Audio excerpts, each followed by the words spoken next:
Hey, fellow babies, and welcome to the show Donald Trump himself says is the absolute best place to get a discount code for a tube of analies. It's the 42 Show. It's going cheap, cheap, cheap, cheap, cheap. Hope he uses the Shills discount code. And then the tornado alley of news that we're not going to be covering tonight. We have a cheese dating back 3,600 years found in a Chinese tomb. Delicious. Yummy, yummy, yummy. I think we've got some that cheese like that in our fridge. Locals freaked out by a giant 27-foot baby erected in the middle of a UK town centre. Just what you want. And a dusty antique Lamborghinis abandoned in a scrapyard could sell for £1.5 million. Oh, wow. Must be Lamborghini Miras.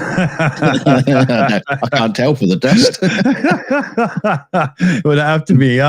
But, you know, of course, we got to start with news of the hurricane, right? Helene, hit landfall 11:10 p.m. Eastern Thursday near Perry, Florida. 140 plus mile an hour winds, making it the first Category 4 storm to hit Florida's Big Bend region since records began in 1851.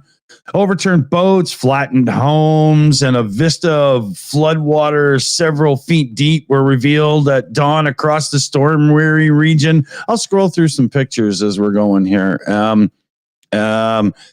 Let's see here. A coastal town just miles from where it made landfall.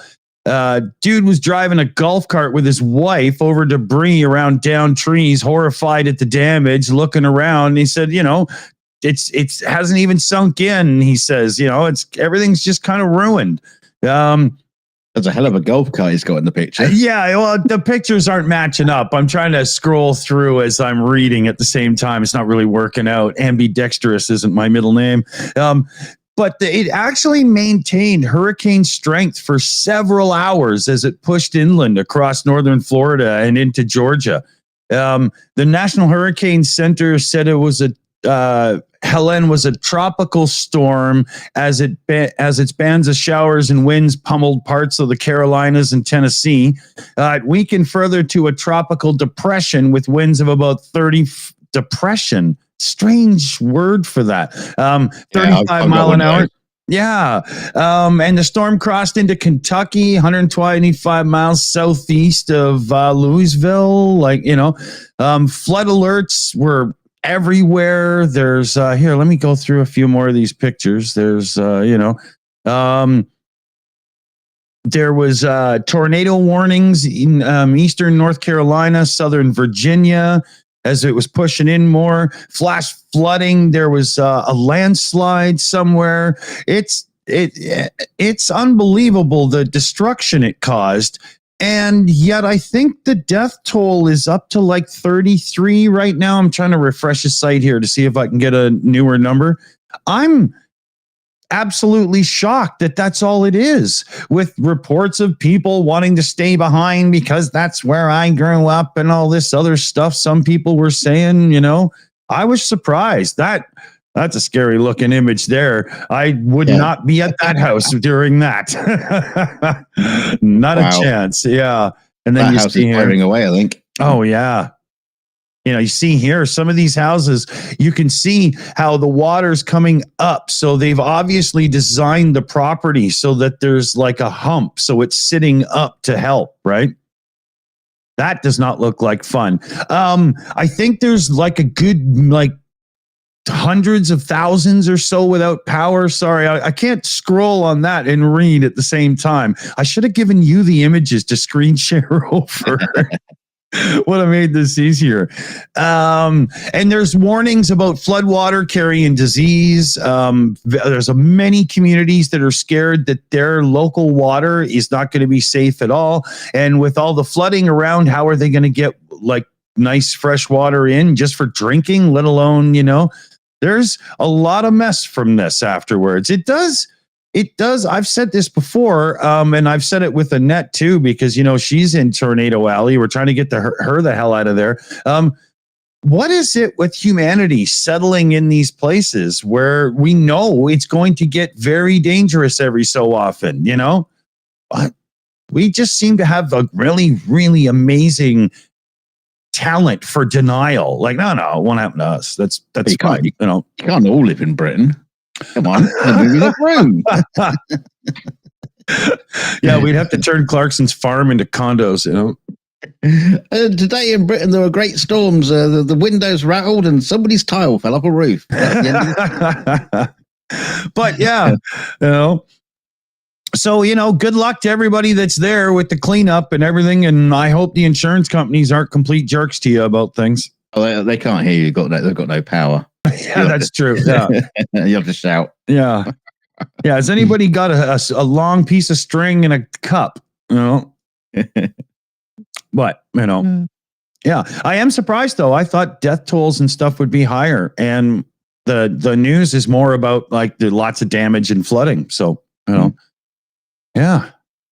Let's see here. Where are you running us off? Yeah, we're going on to a subpar sub because China's newest nuclear-powered submarine has sunk at the Wuhan port. It's supposed to do that, isn't it? Yeah, the Communist Party have been trying to cover up the blunder for months. Yeah. The Zoo class vessel plunged underwater while being built, with the gaff first being discovered by US officials who were assessing satellite photos of the shipyard. The newly built submarine, which features a distinctive X-shaped stern, no, not anymore, it doesn't, is thought to have sunk in late May or early June while undergoing final equipping. It's not known if any nuclear fuel was on board, but several experts have speculated that it must more than likely was. I suppose it must have, have it all tested out and everything. If they were putting the final stuff in, I'm pretty sure the engines were ready to go. I mean, that makes sense, right? It does make sense, yeah. US officials that said Beijing is yet to sample the water for raised radiation levels, and have not ruled out any military personnel or those working on board were killed. Yeah, I bet they lost lots. Yeah, who knows? Commander Ryan Ramsey, a retired nuclear-powered submarine captain in the Royal Navy, said it will be a setback. No shit. And it's really embarrassing. No shit. Part 2. But they are good at learning quickly and moving on. I don't know what that's supposed to be. Don't do it again. The retired naval officer also warned China's rapid expansion of its military was threatening the West. Yeah, thanks. Yeah, he's full of useful information, isn't he? Yeah. What do they call him? Captain Obvious? I mean, it's... let's forget about what he's saying. It's pointless. But cranes were mobilized to salvage the submarine, but it might require a major refit and take months to clean the electronics full of water. Just dry it out. You just like put it in a big bag of rice or something. Yeah. If ever there was a place, I mean, come on. Yeah, China would be great for that. Yeah. Yeah, but more blah blah blah. Oh dear, and never mind. But as we switch gears for 1 second here, first I got a shout out from Petra Olsen in the chat there, 129 Swedish kronas, with love to Ukraine, to the Boom Boom Fund it'll go. Thank you, Petra. And we get to do a big birthday shout out to PJ CNET in the chat. It's his birthday. Woohoo! Happy birthday to you. He's 75 years old, and the family have pitched in because it's not funny watching him trip and fall all the time anymore, so they're getting him a walker. It's not funny anymore, right? It's happened so many imperial walker. Yeah. At least the bottom half, right? So he can just sit on the legs and drive it around. Yeah. He says, I'm 55. That's still nothing to boast about. Yeah, that's true. You're actually a year older than me. So yeah. Anyway, get on with it. Yeah. So I'm sure you recognize this. Trump and Zelensky did a little press conference before their chat, and Zelensky looked like he was trying to keep from puking all over this rancid, horrid human that was standing beside him. They met in New York on Friday, giving the Ukrainian leader the chance to make a personal pitch to the GOP presidential nominee, who has been openly skeptical of continued U.S. Security assistance for Ukraine against Russia. The tension of the two was obvious to everybody during their Q&A with reporters. Many have reported this. This isn't just my opinion. Here's some quotes. We have a very good relationship, and I also have a very good relationship, as you know, with President Putin. And I think if we win, we're going to get it resolved very quickly, Trump told reporters. And then Zelensky, it cut right in. I hope we have more good relations between us. And Trump's, I see. It takes two to tango, and we will. We're going to have a good meeting today. And I think the fact that we're even together today is a very good sign. Zelensky's just there to kick him in the bollocks, I think. Yeah. So, because Trump has complained about funding going over there how many times? And Zelensky himself said just in a press release very recently that Trump doesn't know how to end the war in Ukraine, And here's another quote here. Hopefully we'll have a good victory, because if the other side wins, I don't think you're going to have victories with anything, to be honest with you. Trump said of the race between him and Vice President Kamala Harris. I mean, Kamala's already come straight out and said, I'm not going to be ambiguous about this at all. We are going to make sure Ukraine is supported. And he's not willing to say anything like that at all. No. Not at all. I think long before January 20, before I would take the presidency, it's January 20, but long before that, I think we can work out something that's good for both sides. It's time, Trump added. By the way, the president, meaning Zelensky, knows that too. He wants to get something done. He doesn't want to do this. Zelensky then thanked Trump for agreeing to meet with him, recalling how 5 years had passed since their last meeting, which was not exactly the best. Where is it here?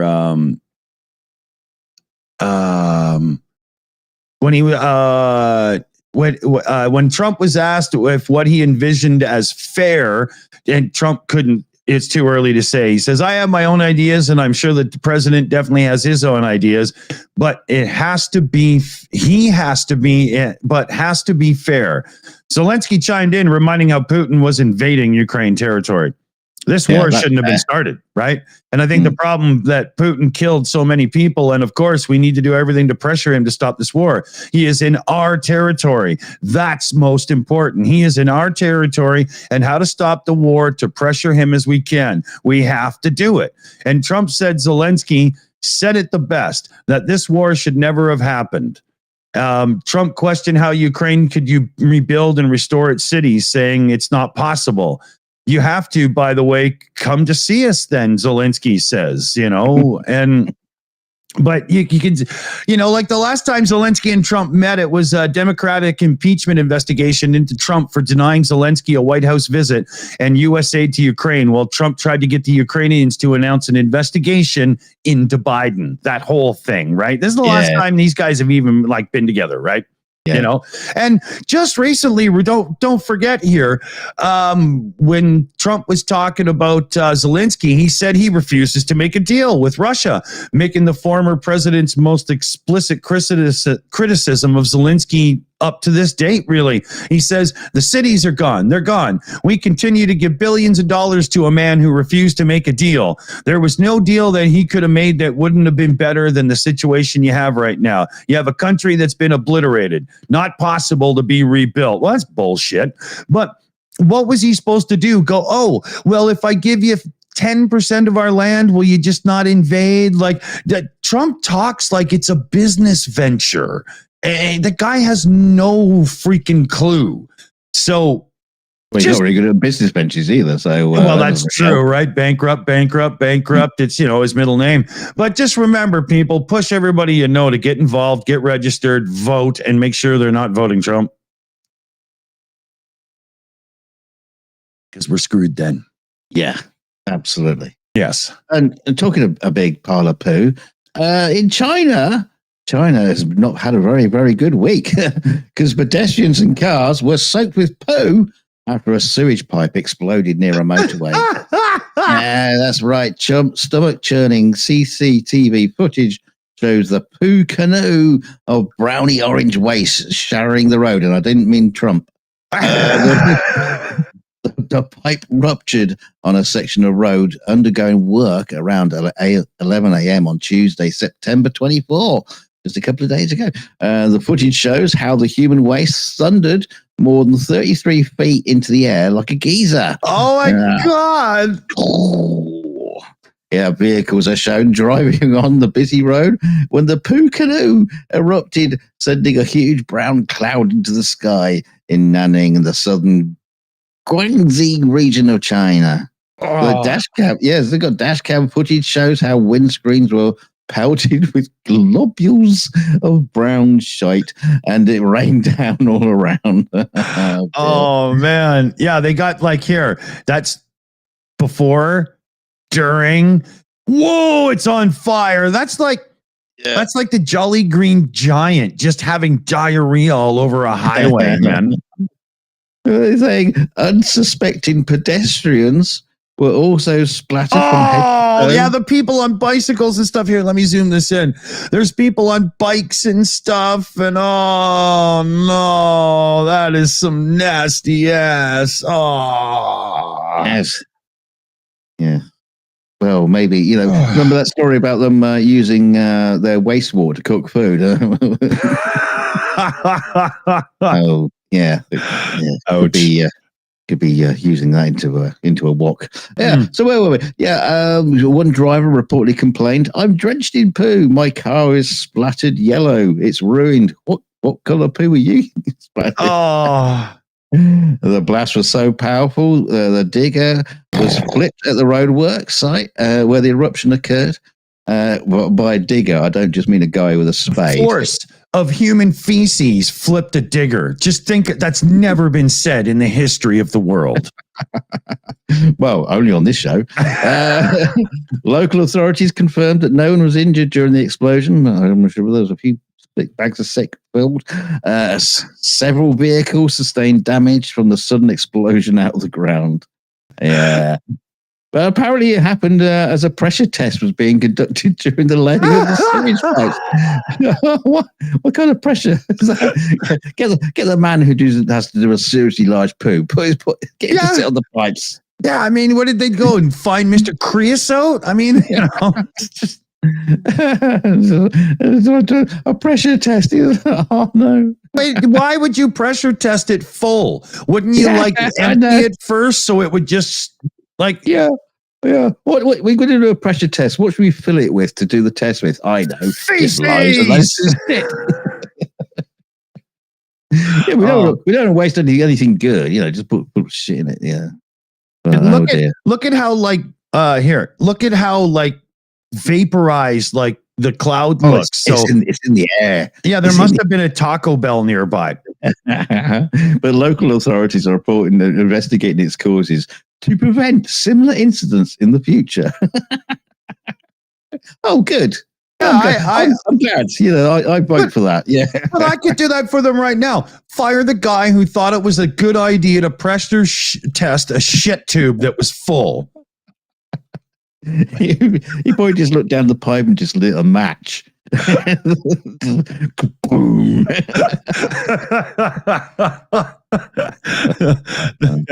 Yeah, kissed his ass goodbye as it came. So one local said about the CCTV footage that you can almost smell this video.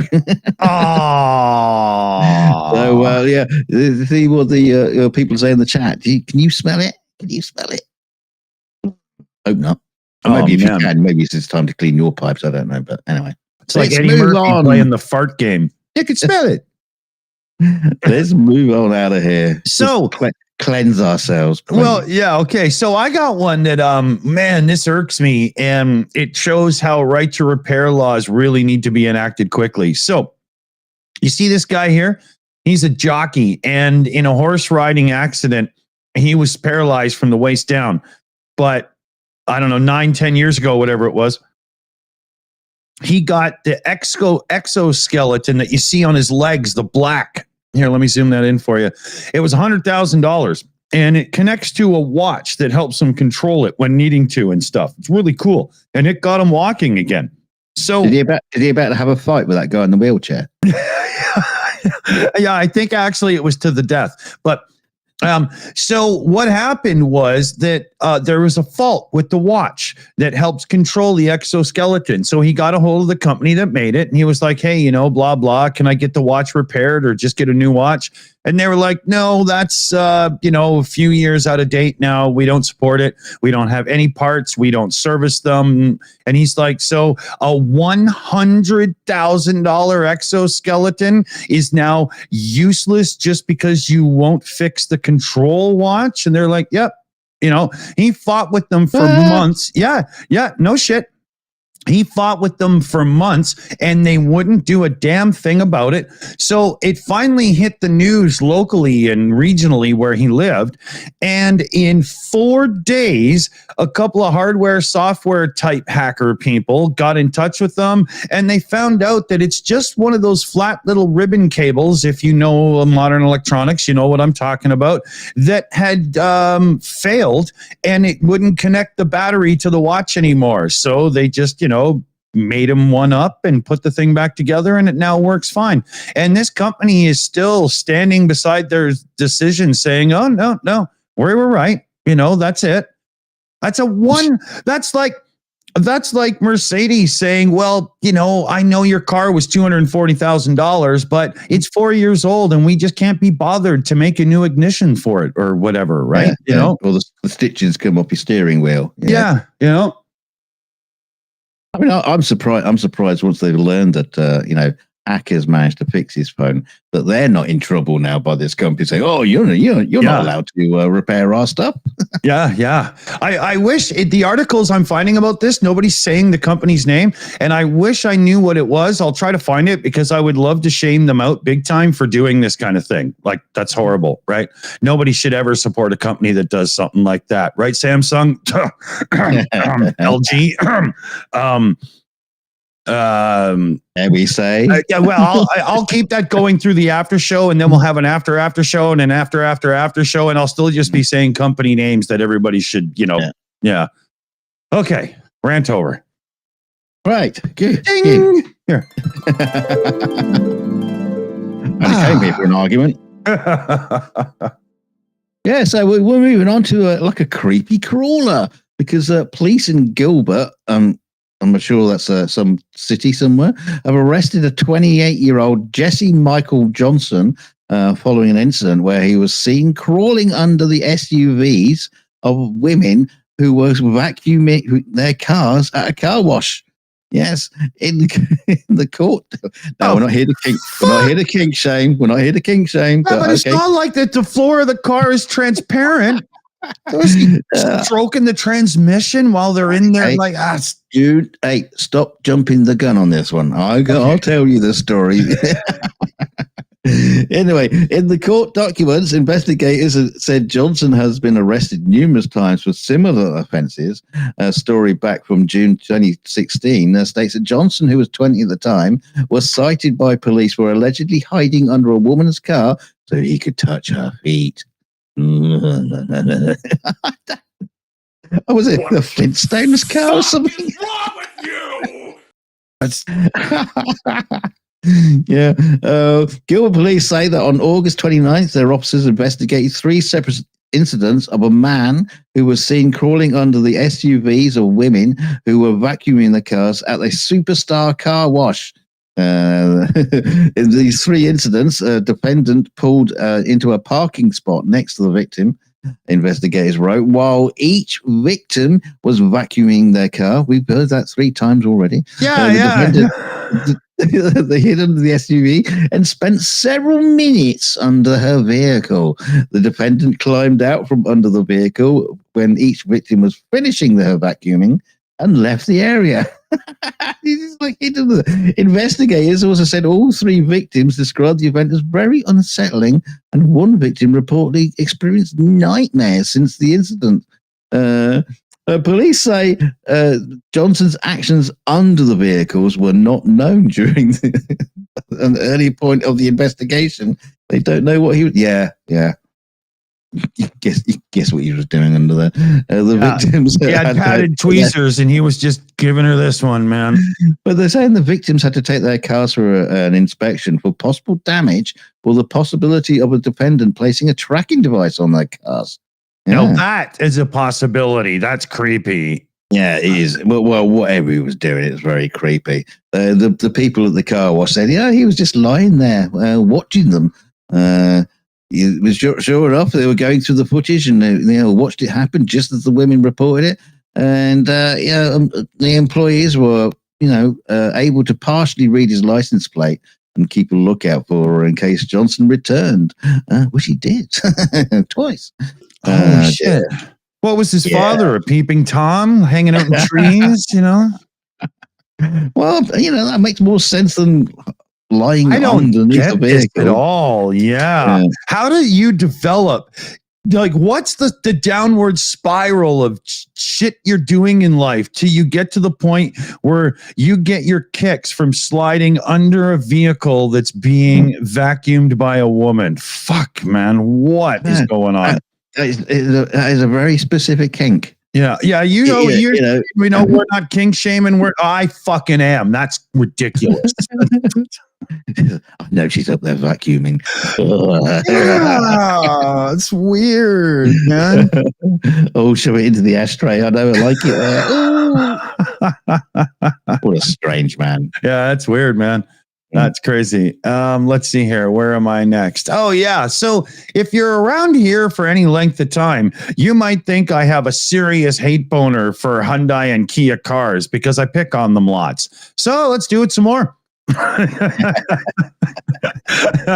So today, a group of independent security researchers revealed that they found a flaw in the web portal. So where you log in to control your account with Kia Hyundai, right? And it let the researchers reassign control of the internet-connected features of most modern Kia vehicles, dozens of models representing millions of cars on the road. From the smartphone of the car's owner, they were able to switch it to the hacker's own phone or computer, just like that.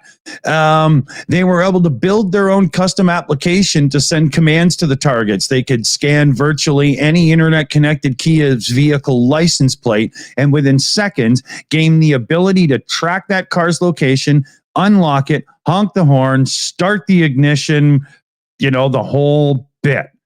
And this is after Kias have been the most easy car to steal for how long now? And then they also had that, park it outside in case it catches fire on you. Like Kia, a bunch of years ago, finally realized that they had to have good-looking cars at least to start selling them in bigger numbers and not just be an also-ran company. And so they look nice when they're in flames. Yeah, but that's the whole thing. I don't know that they've done enough work on engineering because every time you turn around, they're the ones where all you have to do is basically have like a coat hanger connected to like a Raspberry Pi, and you can go to somebody's front door and steal the key fob code, and then your buddy with the other half of the thing gets in the car, starts it, and boom, they drive away. Like, it's like Kia's got a lot of work to do to catch up because you don't keep hearing these stories out of Mercedes, BMW, and so on, right? No. But surprisingly, you don't see an awful lot of people trying to sell stolen Kias because who'd want to buy one? Well, they're probably all in, dear God, there goes Dixie. No, there's no Chinese sex happening in the background of Dunk's room right now. It's no, just in our stories. Yeah. A couple of shout outs here quick before we switch around here. Matt Leach Music, $5 super chat. Go Shills. Thanks for everything. Oh, thanks, Matt. Awesome. We had Paul Gilbert come in, guitar player from Mr. Big. Great guitar player. Slava Ukraini, Heroim Slava. And then Petra Olsen came in with another Swedish 129 krona. This one's for you with love and thanks for what you do for Ukraine. Oh, thanks, Petra. Thank you very much. What a nice little run of super chats there. And we'll get in Papa Dutch as well. Kia equals keep it away. You're not wrong. I wouldn't recommend them to anybody from the last while. And the ones before they started to look nice are just terrible engineering. So I wouldn't recommend Kia automobiles to anybody. I'm sorry if you have one. I don't mean to be picking on them all the time, but we just lost 10 subscribers. well, there's lots of people that drive them, so I don't mean to piss anybody off. It's just, they're probably stealing anything, and I agree. Please, someone steal it. But just in case there's another big faux pas by them soon, I would say sell it and get a Toyota or something before it's too late and it starts to depreciate hard. In my advice. Anyway, Dunk, where are you now? Where am I now? Oh, yeah, we're back into dirty, sordid territory. Yes, because British swingers all aflutter with the excitement of a Robin Hood-themed hunt in Nottingham, the fabled stomping ground of the legendary outlaw. Labelled the Great Throbbing Hood Hunt. Say that slowly and carefully. The event promises to culminate in a sizzling soiree close to Sherwood Forest. Keen participates and can snap up early bird tickets for £40 to guarantee their place, while standard entry will cost couples up to £10. I don't know what they mean by standard entry. I don't want to go into the details. That's where you just stand around the edge and watch. But singles can slip in for a mere £5. PJ, we've sent you the. Wait. A single, a swingers party. Yeah, a single can slip into the swingers party. Okay, then. And for £1, you can hide underneath their SUVs or their cars while they're vacuuming them. Especially if you've got the old beard of death going on. But people are encouraged to dress in Robin Hood inspired gear, men in tights, I guess. So shyer people can just stick to more understated casual outfits. Just dirty jackets. I don't know what swingers normally wear. I have no idea. After the treasure trail, the swinging crowd will gather for a cheeky social before hitting a nightclub, and the date to circle is 5th of October, kicking off at 4 p.m. So everybody put that in your diaries. We'll see you up in Nottingham. I've already got my flight booked. Come in the evening, the Purple Mamba Club.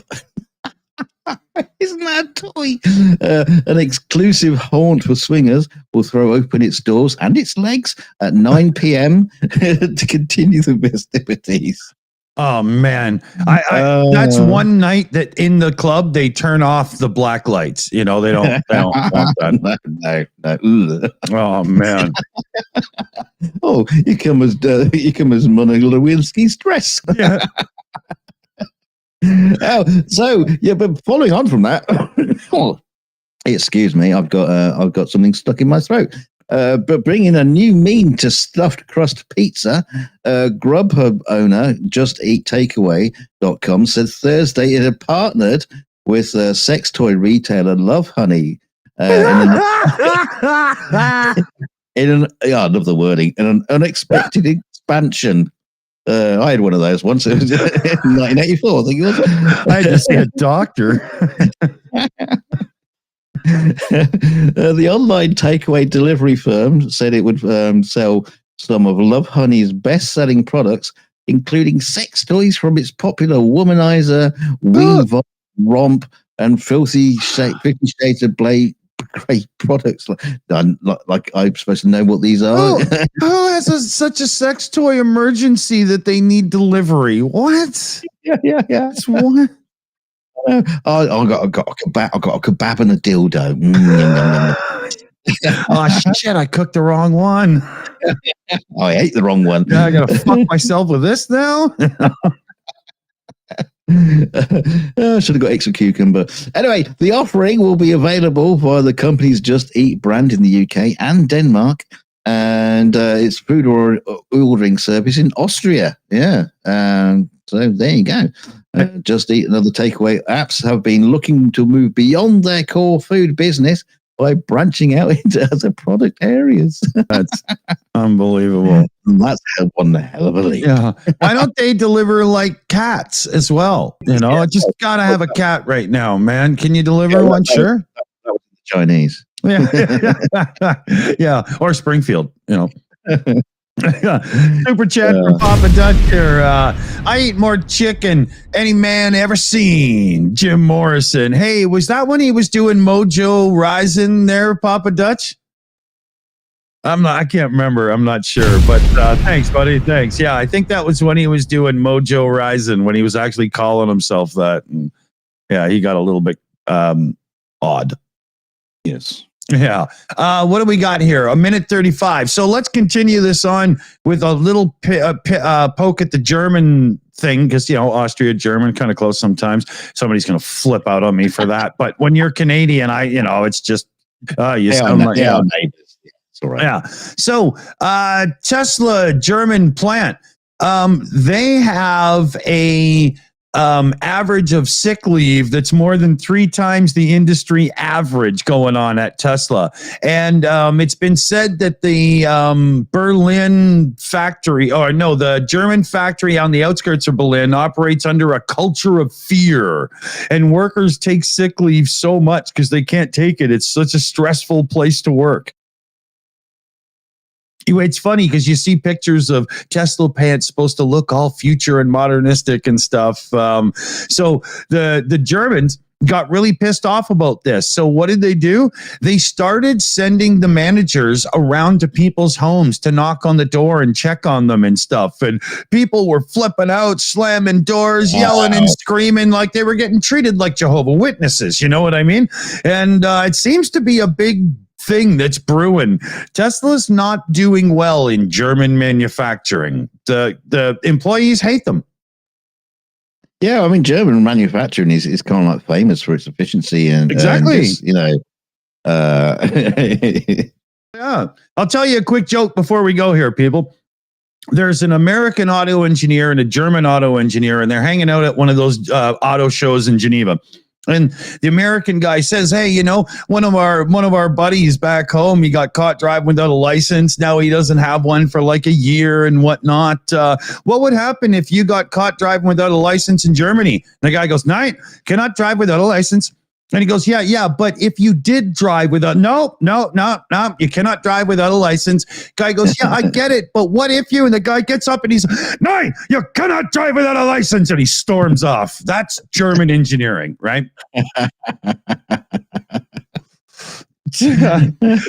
So we got the after show coming up in as long as it takes to take a piss, get a couple of beers sorted, and change a few things on YouTube Studio and whatnot. So 10, 15 minutes. Yeah, probably 9 or 13. You know how we're like Nick Suter with time, so we'll be in time. Or not. See you real soon. There's a redirect at the end of the credits, so just stick around. It'll take you right there. Thanks for joining us, everybody. See you there. Bye. So remember, it's the after show right after this. Stay for the credits. We're going to thank Annette, PJ CNET. Happy birthday, dude. Grace Lundy, Shayna, who also got hit by the remnants of Helene, and her area took a little hit too. So everybody put hearts in the chat for Shayna. And we got Super Chat Matt as well. So 42 minutes later, coming right up. And to everybody who sent in super chats, donations, and become channel members, all those lovely squirmy good things that help the channel tick over, we'd like to thank you. We thank you from the bottom of our cold dead hearts. And don't forget to hit like on the way out. I'm going to do that right now, so you just pretty well do the same, all right? And don't forget to share us out. Share us out however you like. Go on one of these, become a swinger and just go out and just go and meet people and say, oh, have you seen the Shills? Ooh, do you want to see my shill? Or just, do it on social media or whatever, if we want to be boring. But, I tell you what, anybody who's new to the channel and have never seen this before, don't forget to subscribe. Come on, we've only got 10,000. We're only 300 short, so come on, become a subscriber. And remember, fellow babies, don't go fishing for eels and Speedos because you might end up being the prey. Take it easy. See you on the after show. Hey, Shillies.